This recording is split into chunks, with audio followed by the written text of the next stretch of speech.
Morning, guys. Laura here from Hedgehog's Homestead. Let's get started on our day. I am running late because the dogs were up all night because we were giving them zucchini, and they might have an egg allergy because we were running low on food. We like to get our food at the local farm and feed store, and it wasn't open a lot this week, so we didn't get their food, so we're giving them extra eggs and stuff like that. We're like, these dogs allergic to eggs? They were itching all night. So we stopped giving them zucchini this morning and no eggs, and I got to run to the farm store. I'll show you. We have an abundance of zucchini, and that's not all of it. We've made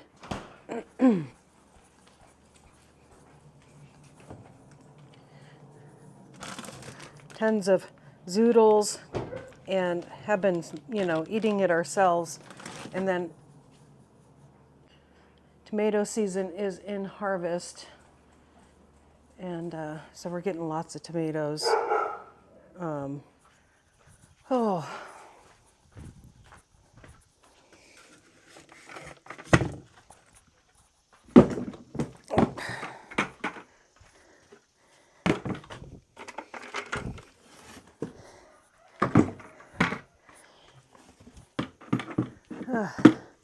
Gotta have a basket with straw, or a bucket with straw to collect our eggs. And then this is our pig slop. There's almost a whole tomato in there because it's from the store. So, yeah. In farm fresh season, when we're getting our own tomatoes, we don't like the ones from the store.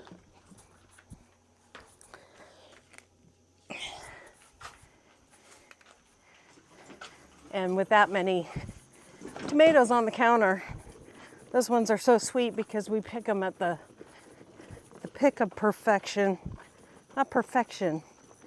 Let's just say we know when to pick them so they're nice and sweet in the middle of the day when it's hot outside. Oh, doesn't. Back up, beep, beep. Mabel, you're in the way, honey. All right, those pigs.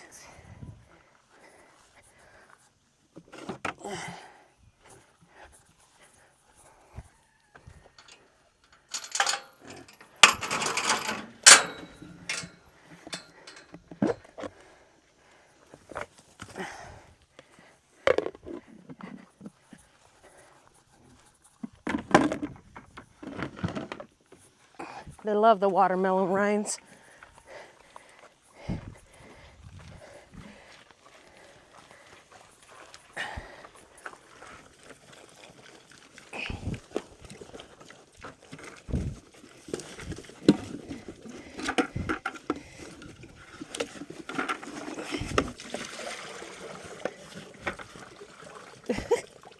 Where's your guys' other bucket?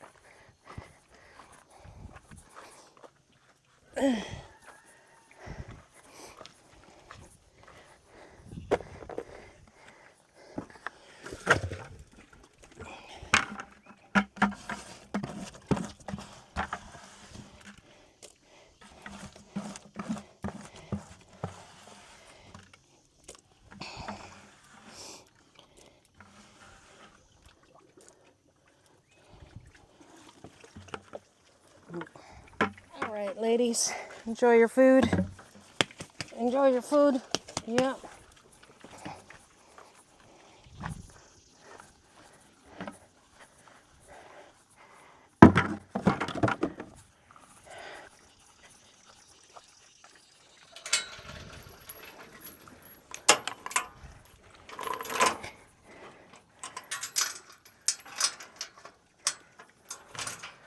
Okay.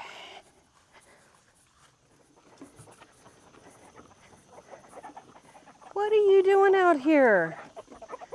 This chicken keeps on getting out. It's very upsetting to me. Her hatchling was taken in the middle of the night because she was out. So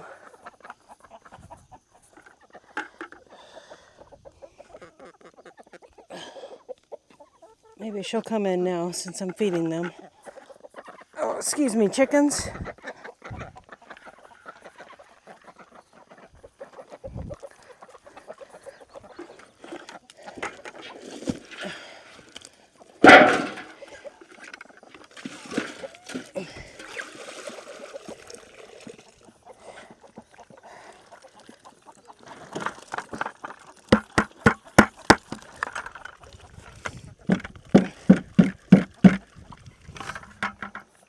And just like that, she's back in. But I got these two roosters out that need to get back in. Go back in, Fred. Fred. Fred, go back in with the ladies. Come on. Fred. Fred. Come on, Fred. Come on, Fred.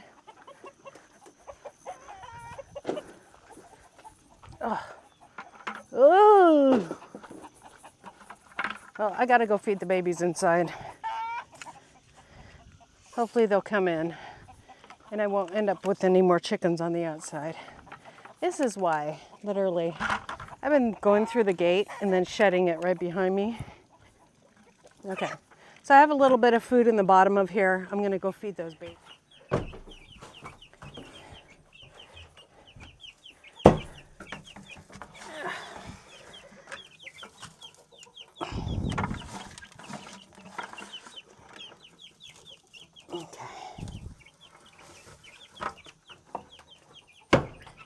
All right, time and energy.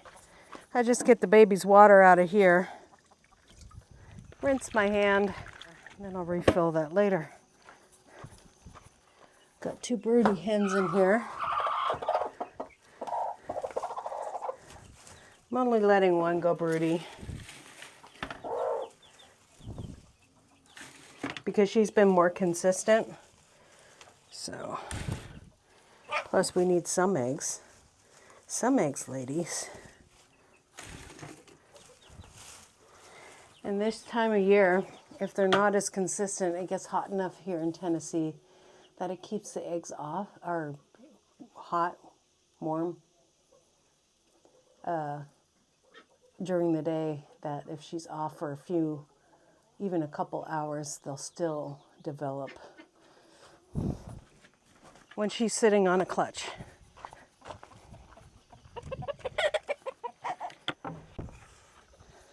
And that other one will probably get up now because she wants to eat, so.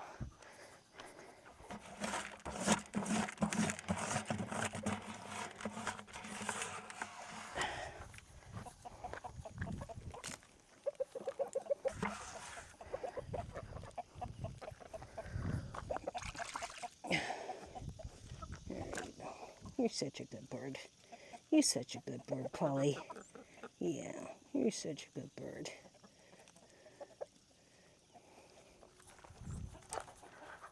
Now over to see the Cornish cross.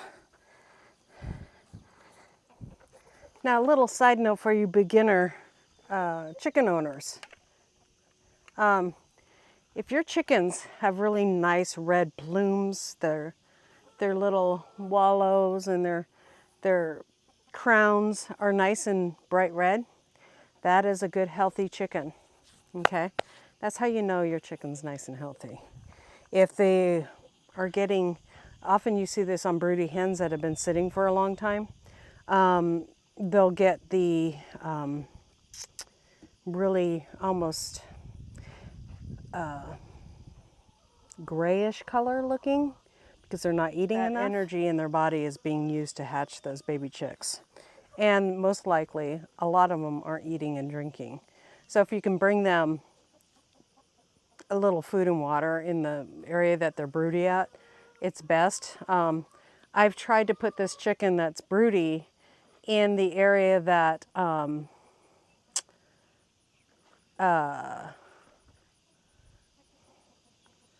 let's just say in the area, like I have that where I'm keeping the baby birds, the little brooder box is what it is. And I've tried to put them in there and they just go nuts and then don't sit on their eggs. So if they get locked in at night, you could always put a little food and water. So if they get up at night, they can get some food and water in their coop. just to help them get through that broody period. So I better check on the garden real quick. It is a jungle, to see if we have any zucchini out there. It's an absolute jungle though. The tendril that is closest to this watermelon is all dried up and brown. I know it's done.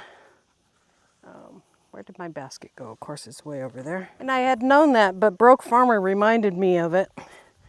So we have a watermelon. We love our watermelon. Let me check on this one over here.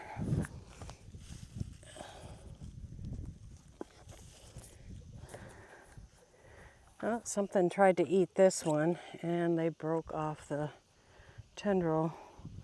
So I hope that one's done. I didn't do that one.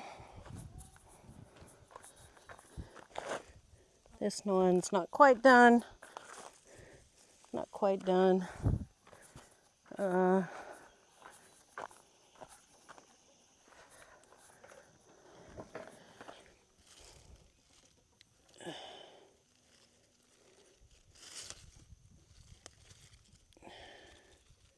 Not done.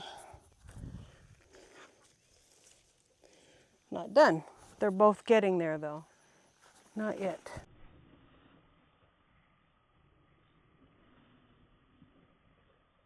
Oh, did you guys see that?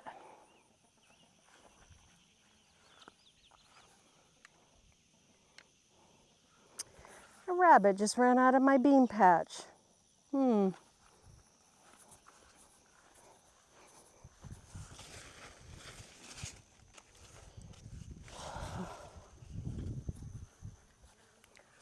The nerve. The nerve. I would like to catch some of these rabbits and have some rabbit stew.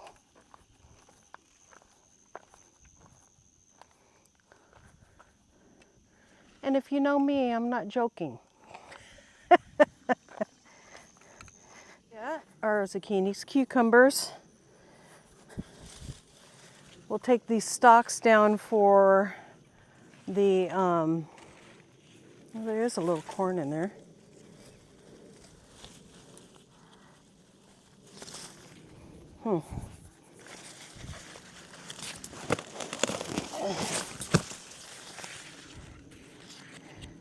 It's just a little corn, however.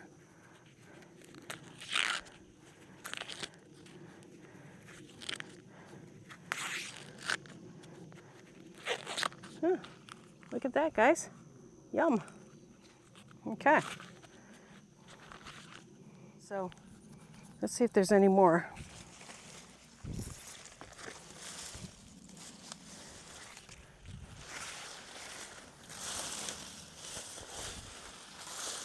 I planted these much too close together to have a good harvest.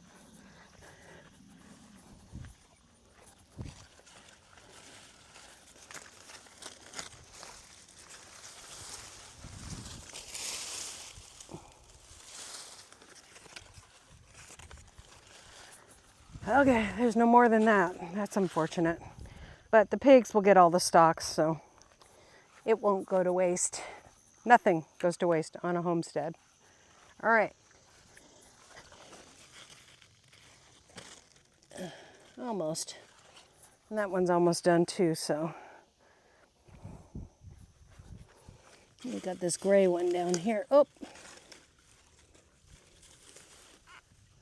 So with pumpkins, guys, you're waiting for that stem to dry up totally. It's not like with the watermelon where the tendril on the side is, when that's all dried off, it means it's done. With the pumpkins, you want that stem totally dried off, so that it's like wood. So better get back to work. Those Cornish can see me, and so they're like, hello. I have like a little runoff where the water comes off here. I am gonna have to move them kind of this way.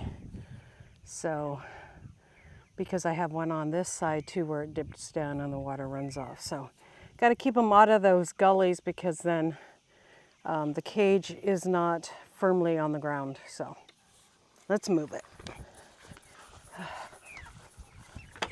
Good morning, everybody. Oh, you guys are out of water. Nope. Chicken's out of the bucket.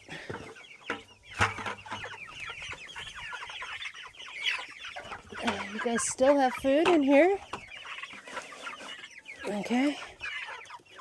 Nope, nobody's getting out.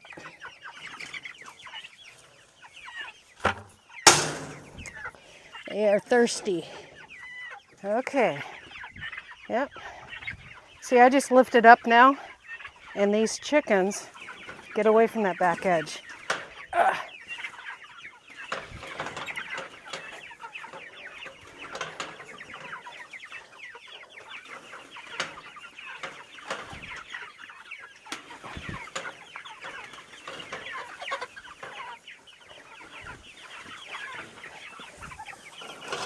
Okay.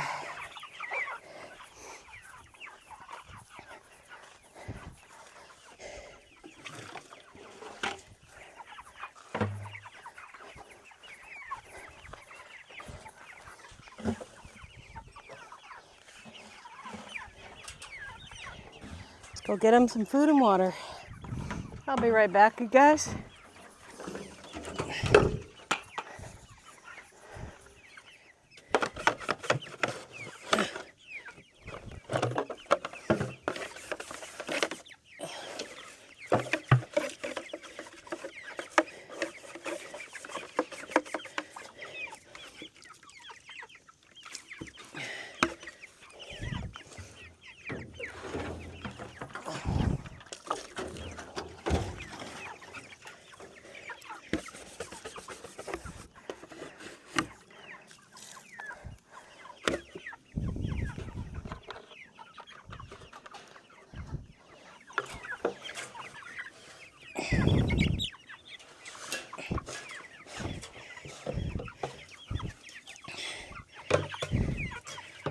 Hold on, guys. I gotta get all the green goo off the bottom.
Let me move it up here, guys, so more of you guys can get around it. There we go.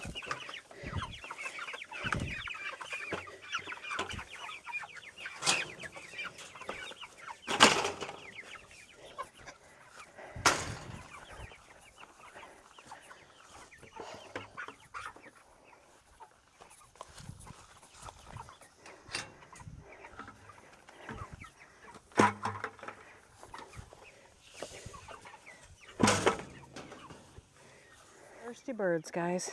Look at that.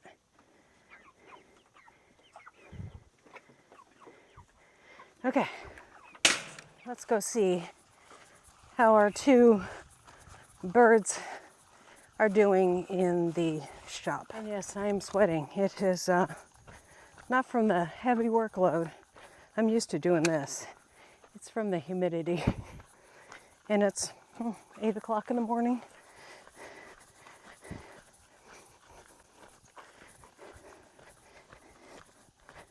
Now I've already given these guys food and water. When I have a bird in the chicken hospital, I check on them first. So.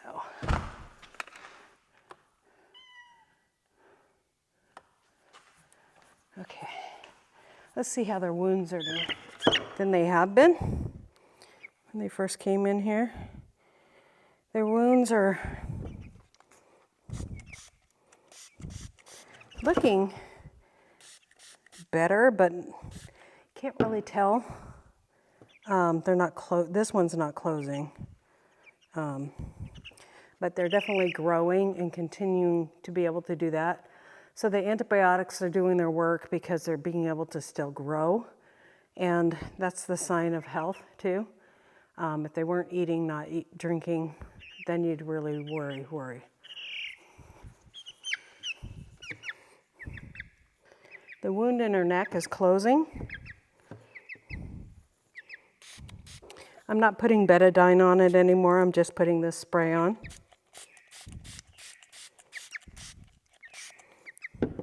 And this one is 50% better. The wound was twice this size. So we're looking a lot better on that wound. So I'm happy about that. Thank you for coming with me today and just showing you the ins and outs of what's coming out of the garden right now.